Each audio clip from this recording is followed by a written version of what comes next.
आपण बनवणार आहोत मिरचीचा सुका खरडा। त्यासाठी लागणारे साहित्य आहे मिरची, कोथिंबीर, लसूण, शेंगदाणे, सेंधव नमक आणि जिरा। चला तर मग प्रथम आपण या सर्वांचं वाटण करून घेणार आहोत, कच्चच बरं का। सर्व जिन्नस मी ओबडधोबड असं वाटून घेतलेलं आहे आणि आता मी याला देणार आहे फोडणी। त्यासाठी मी आता घेतलेली आहे कढई आणि आता मी टाकणार आहे त्या कढईमध्ये तेल। तुम्ही माझ्यासोबत नक्कीच थांबा।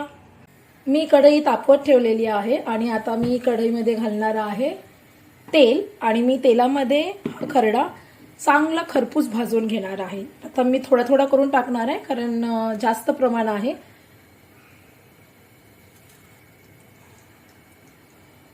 तुम्ही बघत आहात खरडा भाजून निघत आहे। तुम्हाला किती सुका हवा आहे त्या हिशोबाने तुम्हाला तो भाजावा लागेल। खूप छान असा सुगंध सुटलेला आहे कारण याच्यामध्ये लसूण आहे, शेंगदाणे आहे, जिरा आहे, मिरची आहे, कोथिंबीर आहे आणि तुम्हाला कितपत हा सुका हवा आहे त्या हिशोबाने तुम्हाला तो भाजावा लागणार आहे। थोडंसं मेहनत आहे परंतु त्याचा फळ सुद्धा चांगलंच भेटणार आहे। कोणाला वाटेल खाली लागलेला आहे तर तसं नाही आहे। आणि जास्त असल्या कारणाने मी कढई आणि फ्राय पॅन या दोन्हीमध्ये खरडा भाजत आहे। वेळ लागणार आहे परंतु रिझल्ट चांगलाच निघणार आहे।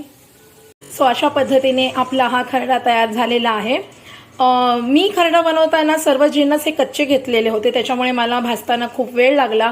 जर तुम्हाला असंच खरडा बनवायचा असेल तर तुम्ही सर्व जिन्नस पहिला भाजून घ्या, म्हणजे थोड्याशा तेलामध्ये, आणि मग त्याच्यानंतर जर तुम्ही केलं ग्राइंड करून तर तुम्हाला थोडा वेळ कमी लागेल। खूप पेशन्स लागलेत आणि खूप वेळ लागलाय, खूप उभं राहावं लागलंय, स्वतः माझे पाय दुखायला लागले। सो मी आता जाते आणि जेवते। Bye bye.